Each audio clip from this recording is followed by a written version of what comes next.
The Beatles had countless sources of inspiration throughout their career.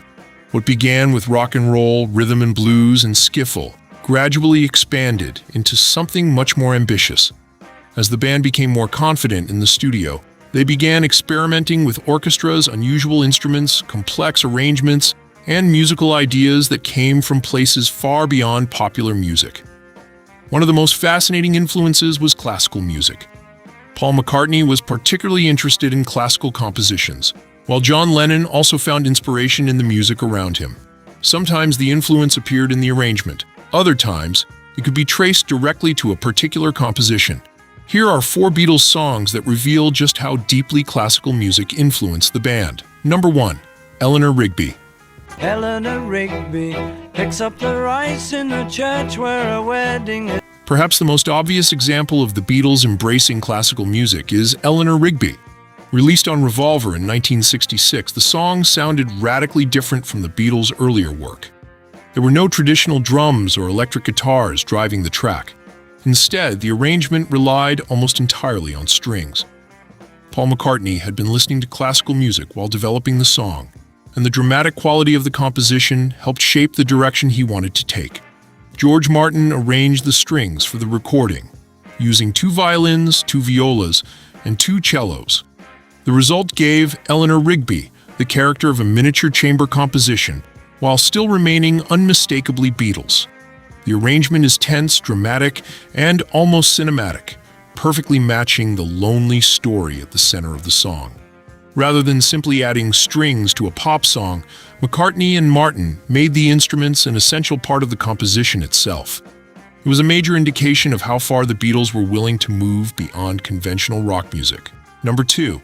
Because the world is round. One of the most fascinating classical connections in the Beatles' catalog can be heard in Because from Abbey Road. The song's delicate and dreamlike chord progression was inspired by Ludwig van Beethoven's Moonlight Sonata. John Lennon became fascinated by the piece after hearing Yoko Ono play it on the piano.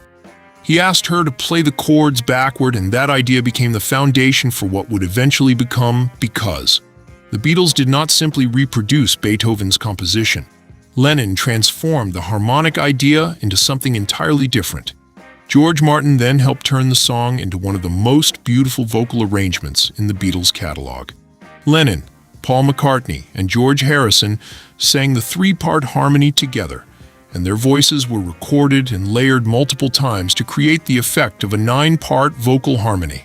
The result was haunting and almost otherworldly. What began with Beethoven's piano music eventually became one of the defining moments of Abbey Road, a perfect example of how the Beatles could take an old musical idea and transform it into something completely new. Number 3. Penny Lane. Penny Lane, there is a barber showing photographs of every The classical influence behind Penny Lane is even more specific. Released in 1967, the song features one of the most recognizable instrumental moments in Beatles history. Its soaring piccolo trumpet solo. The inspiration came from Johann Sebastian Bach's Brandenburg Concerto No. 2 in F major.